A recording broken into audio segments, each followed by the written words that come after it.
আর তুই তোর গার্লফ্রেন্ডের বিয়ের পর থেকে তুই তোর কাছে ফোন রাখিস না কেন? রে তোর বারবার একটা কথা বলতেছি, এই গার্লফ্রেন্ডের কথা আমি আর করবো। প্রেম তো তুমি দুনিয়ায় একাই করছো, তাই না? আর তো কেউ প্রেমই করে নাই। তুই জানোস তোর মতো বহু মানুষ দৈনিক 10টা করে ছেঁকা খায়। কোন আমার ওই 10 জনের লগে মিলাবি? আমি কেমন থেকে ভালো মতোই জানো। তোর মেয়ের শেখা খাই রাস্তায় 1.5-10-এর মতো ঘোরার বলা বানালি না। হ্যাঁ, আমি ওই পোলাই না।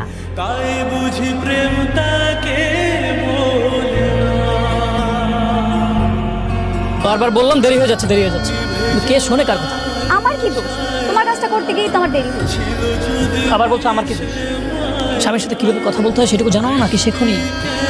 সরি, আমার ভুল হয়ে গেছে। যতবারই ভাবি আর আসবো না, কিন্তু আবার ঠিকই দেখতে ইচ্ছা করে। আচ্ছা বাদ দাও, ওঠো, দেরি হয়ে যাচ্ছে।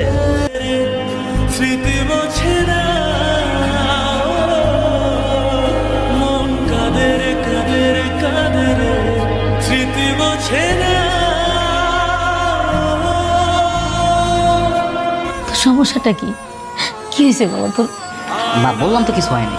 ওই মেয়েটার জন্য এমন করতেছিস না? যে মেয়েটা তোকে ছেড়ে অন্য ছেলেকে বিয়ে করে সুখে সংসার করতেছে, তার জন্য তুই কাঁদতেছিস? হ্যাঁ, কে কাঁদে মা? আমি কাঁদছি? আমার একবার কাঁদতে দেখছো? আমি কি এতটাই পাগল একটা মেয়ের জন্য কাঁদমু? বাবা তুই এমন করতেছিস কেন? মা এসব আজেরা চিন্তা বাদ দিয়ে ভালো কিছু চিন্তা করতে পারো না? শোন বাবা, ও বাবা শোন না, আমার দিকে তাকা। আমি খুব সুন্দর একটা মেয়ে দেখে তোকে বিয়ে দিব। বিয়ে? কার সাথে বিয়ে? হ্যাঁ,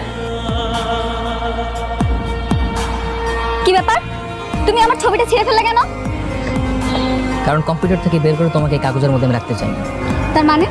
মানে তুমি আমার গার্লফ্রেন্ড, তুমি থাকবে আমার মনের ভিতরে, কাগজের মধ্যে কেন থাকবে? কাগজ থাকলে সমস্যা কি? সৃষ্টিকর্তাতে এত সুন্দর মনে রাখতে ছিলাম, তাও খুশি হও নেই। হয়েছি, কিন্তু আমি চাই তুমি সবসময় তোমার মানি ব্যাগে আমার একটা ছবি রাখো।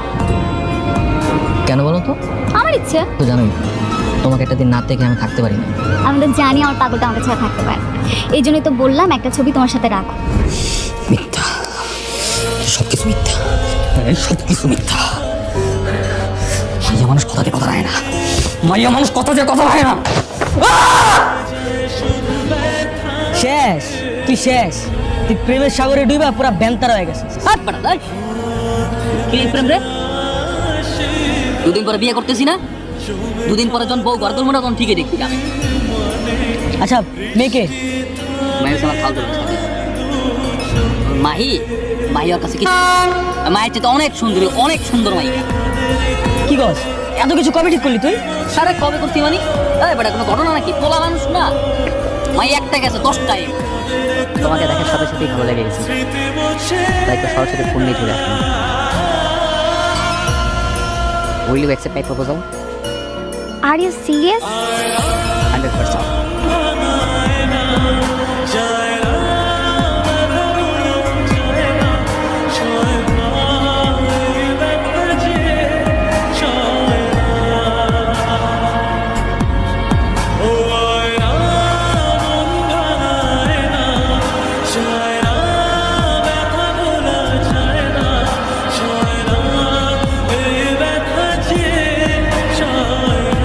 এই ফুল তোমার জন্য না। আপনি তো একটু আগে আমাকে প্রপোজ করলেন। এগুলো প্রপোজ টপোজ কোনো কিছুই না, প্র্যাঙ্ক ছিল, প্র্যাঙ্ক। মন চাচ্ছে একটা চড় দেই। এতক্ষণ আমার সাথে কথা বলে এখন বলছেন যে আপনি প্র্যাঙ্ক করেছেন। কি আদব ছিলেন? এখন প্র্যাঙ্ক করা কি যাবে না? সবসময় ভালোবাসা লাগবে এমন কোনো কথা আছে? মন চাই দেখতে হয়েছে দেখে বলছি। ফালতু কথা বলেন। কেউ তুই প্রপোজ করে হাত থেকে ফুল কারে নিলি কেন? প্রপোজের বাকি লাগাইছিলি না? হ্যাঁ, প্রপোজ করতে পারিস? চালাই করছিস আমার সাথে? তুই তো মাইকে ডেকে ফুল কারে নিছিস। তুই কি ভাবছিস আমি মাইকে দেখি নাই? বাদ দেন কোথায় বাদ দেন। বলতে পারলি না রে? আবার বলস খালাতো বোনকে বিয়ে করবি? ওই মাঝে মধ্যে আলো দিয়ে হেল কিছু নাই, তো আই আই আই।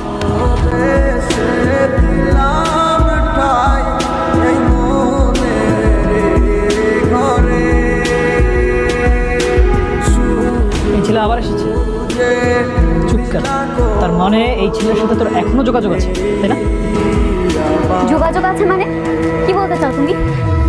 যোগাযোগ যদি না থাকে, এই ছেলে রাস্তায় দাঁড়িয়ে আছে আর তুই এখন কিভাবে কিভাবে উত্তর দে। সাকিব যে এখানে রাস্তায় দাঁড়িয়ে আছে আমি তো জানতাম না। আমি তোকে আগেই বলেছি এই ছেলের নাম যেন তোর মুখে না শোনে। আমার মুখ থেকে তো শোনা যায় না, সবসময় আপনার মুখ থেকে শোনা যায়। আর আপনি বরাবরই আমাকে অপবাদ দিতে থাকেন। আবার আমার মুখে মুখে তর্ক করছিস। আমি দেখে এখনো তোর সাথে সংসারটা করছি, অন্য কেউ হলে তোকে কয় ডিভোর্স দিয়ে দিত। মাথায় ঢুকছে? হ্যাঁ শোন, স্পষ্ট ভাষায় একটা কথা বলি, এই পাকনামি বাদ দে, এই পাকনামি বাদ দিয়ে ভালো হয়ে যা। শোনো, তোমার যে রাগ, আমার মনে হয় না আমি ছাড়া অন্য কোনো ছেলে তোমার সহ্য করতে পারবে। উল্টাটা হবে, তুমি ছাড়া সব ছেলেরাই আমার রাগ সহ্য করতে পারে। ওই ভাগ্যগুণে আমি ছাড়া অন্য কোনো ছেলের সাথে বিয়েই সারা দিতে কথা। বললাম না তোমাকে, আমি যেই সুন্দর, আমি যেই ছেলের ভাগ্যে পড়বো সে তো আমাকে মাথায় তুলে রাখবে। এটাই তো সমস্যা, কারণ মাথায় বেশিক্ষণ তুলে রাখা যায় না, কিছুক্ষণ পর অসহ্য হয়ে ঠাস করে ফেলে দেয়। আজকাল খুব ঝগড়া করা শিখেছো, কথায় কথায় শুধু ঝগড়া করো। সমস্যা কি তোমার? আমি সাথে সাথে ঝগড়া করি না, তুমি প্রত্যেকটা বিষয়ে আমার দোষ দাও। তো দোষ করলে তোমার দোষ বুঝবো না আমি? দেখো, নিজেদের মধ্যে এরকম পায়ে পায়ে হিসাব করে চলা যায় না।